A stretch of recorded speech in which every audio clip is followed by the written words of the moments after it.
Hi there, welcome to my weekly live stream. I'm Kristine Weber.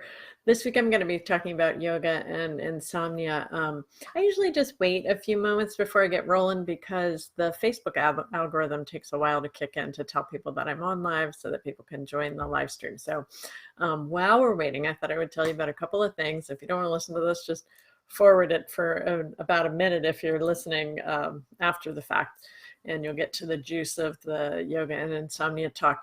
So a couple of things. The first is that we're having a big Love Yoga, Love Yourself sale this weekend. It starts tomorrow, I think. And if you're interested in getting in on that sale, make sure you're on our email list. You can always write us, support@subtleyoga.com.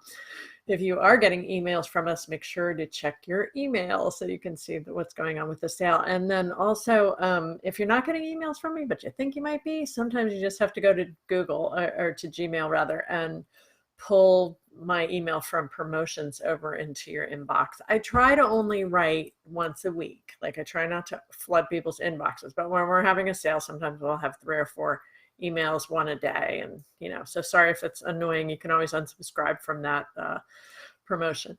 Okay, then a couple other things. We have a 200-hour training coming up that's on the ground in Morganton, North Carolina. It's halfway between here and Charlotte. So it's about an hour from Asheville, about an hour from Charlotte. The early bird special ends Sunday. If you want to sign up, do that now. Our 500-hour program starts in May, and May 1st is the deadline. Okay. So I see that some people have come on. I just was kind of like waiting for the Facebook algorithm to catch up. And so I'm going to go ahead and start and talk about yoga and insomnia. So the other night I was driving my son and his friend. They're both 16. I was driving them home from a basketball game, and we were talking about sleeping. And his friend said, yeah, I stay up until 2 and do my homework. And my son was like, yeah, I stay up, till 11 when my mom makes me go to bed. And anyway, they were talking about how they don't need to sleep much, and it's kind of a thing. And I've even seen bumper stickers that say sleep is for the weak, drink more coffee, sleep is for the weak. I think when you're a teenager, you can get away without sleeping pretty easily, but as you start to get older, sleep becomes really important. And insomnia is it's a massive problem in our culture right now, for obvious reasons. We're so wired up, we're so vata deranged from the media that we're surrounded by. So that's a big issue. And then, and then there's this idea that you should be doing more all the time. So there's a kind of like this guilty feeling about not sleeping, or the guilty feeling about sleeping. So how do you find that balance where you're getting enough sleep and you're able to be productive and do your life? And then when you need to fall asleep, you can fall asleep, because it's a matter of turning your nervous system down, right? So that you can fall asleep. Sleep is something that's controlled largely by the brainstem systems. It's deeper in the brain. It's not like in the front of your brain you can just go, okay, go to sleep now and turn the switch off. Wouldn't that be nice? But the front brain doesn't control it. It's typically controlled. Well, I shouldn't say it doesn't control it. It can have an effect over sleep for sure, but it's typically controlled by deeper brain systems, which are largely subconscious. And personally, my story with insomnia, I've had insomnia since I was a child. One of the reasons I got into yoga was because of my insomnia. And one of the things that I realized from the time I was very young is when I'm having insomnia, is if I get anxious about my insomnia, it makes it worse, right? So I always have a little tape of my mom in my head, because when I was young and I would say to my mom, oh, I can't sleep, she would say, it's okay, honey, you're resting. So when I struggle with insomnia, even till now, I hear my mom saying, it's okay, honey, you're resting, because it's okay to rest. Resting is nice, and allowing the mind to wander. And if you're not sleeping and you're sort of like being okay with, sorry, let me turn off my phone, and you're sort of being okay with the fact that you're not sleeping, just like, okay, this is my not sleeping time. It helps a lot to, get out of that anxiety. Now, a lot of people will say, if you're not sleeping after 15 minutes, make sure you get out of bed. and do something. You can do stuff around the house. Don't get on the screen, right? Because the screen is like, even if you have blue blockers, the screen is very disturbing to the brain. So the screen is not a good option when you're not sleeping. Reading something, doing they say do a little light housework or knitting or something like that can be much more productive, and then trying to go back to sleep again. What's not so good is getting up and doing your email. It's just a surefire way to perpetuate that cycle of insomnia. So a couple of tools that have been very helpful for me personally throughout the years, and also that I've used with a lot of my students. I would say one of the most important practices is legs up the wall.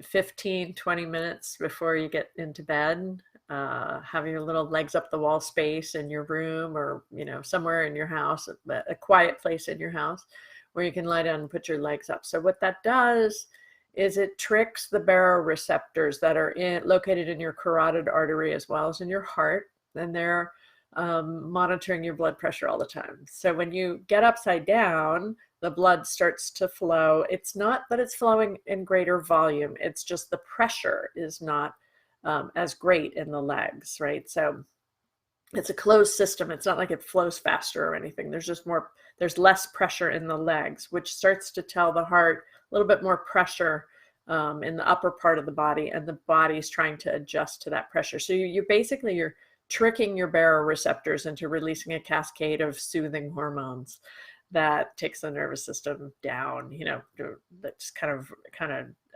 relaxes the whole system. So legs up the wall, or legs up a chair, or legs up your bed, however you can invert, as long as you're not feeling a lot of pressure.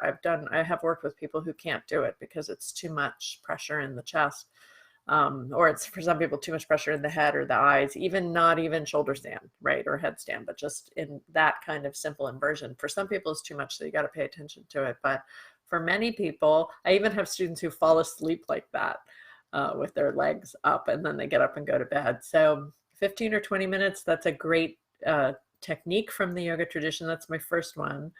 The second thing, which actually I like to do this before going to sleep too, and sometimes I do it before legs up and sometimes after, or sometimes I don't do it, is an Abhyanga technique. Abhyanga is the self-massage techniques from Ayurveda, and you can use a cooling oil if you're pitta.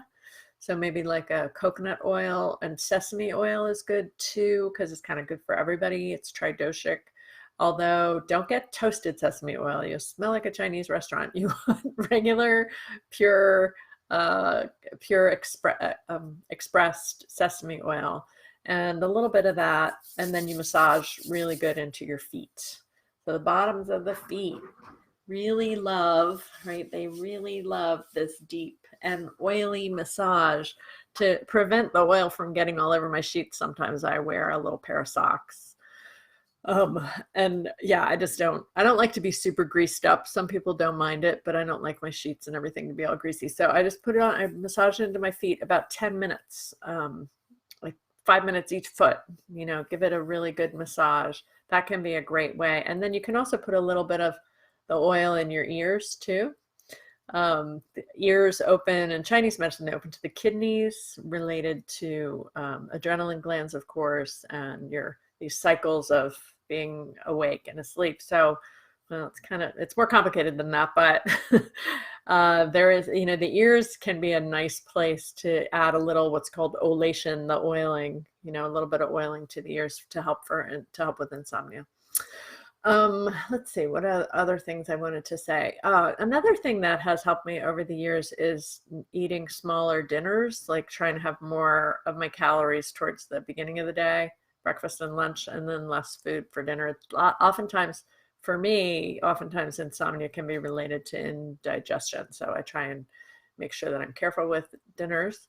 And then, in terms of the yoga practice, I talked about legs up the wall, but the other things that are very helpful is to meditate before I go to sleep. So I often will meditate for 10 or 15 minutes before I lie down to do legs up the wall. Sometimes I don't have to. I don't always do all three of these things, olate my feet and legs up the wall and meditation. It kind of depends on what's going on, but that's another option.